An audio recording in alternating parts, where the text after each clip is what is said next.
Okay, an important idea mathematically is the idea of doing and undoing, right? Whenever we have something that's done, we can undo it. Not every time, but at the level of mathematics that we're learning.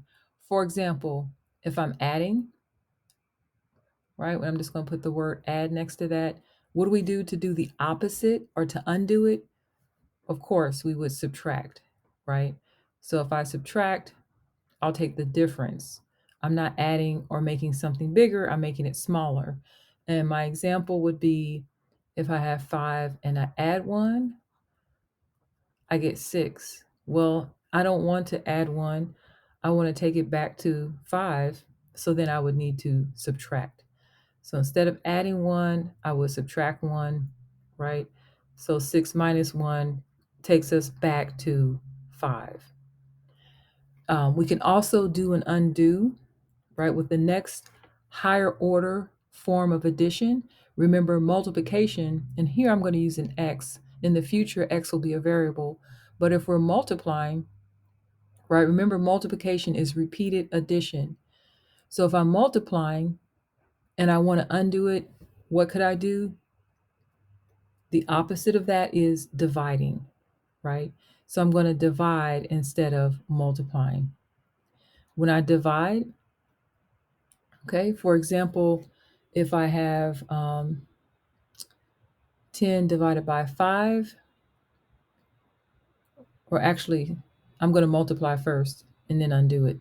So if I have 10 times 5 is equal to 50, I want to undo that so that I would have 50 divided by 5. That would take me back to where I started, which is with 10, right? So we know how to do and undo.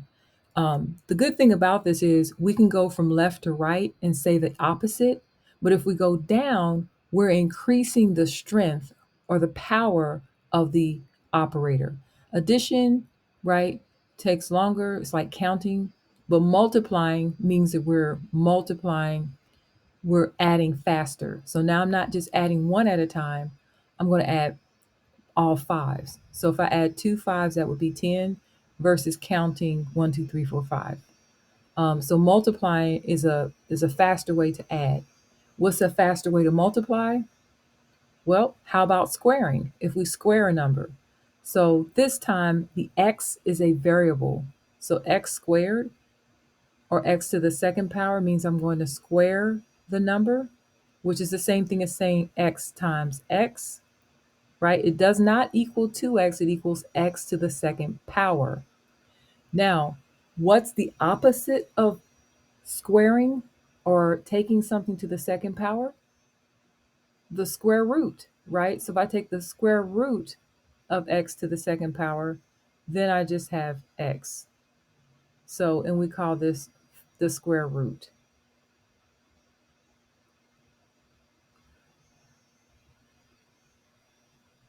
You definitely want to make sure that you're writing this down. So my example would be, let's say if I have the square root of 9. The square root of 9 is equal to 3. Actually, sorry, I meant to start off with the square. It doesn't matter if I which one I start with, but since I started on the over here with doing as squaring, I'm going to square my 3, right, which is equal to 9. 3 to the second power.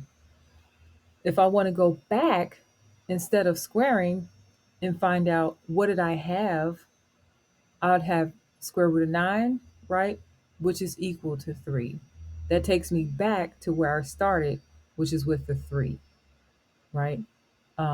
So think of squaring a number or multiplying times itself as the opposite of taking the square root of the number. That's going to be very important when we're solving equations, which will begin soon. So adding and subtracting or doing and undoing, multiplying and dividing, squaring and unsquaring.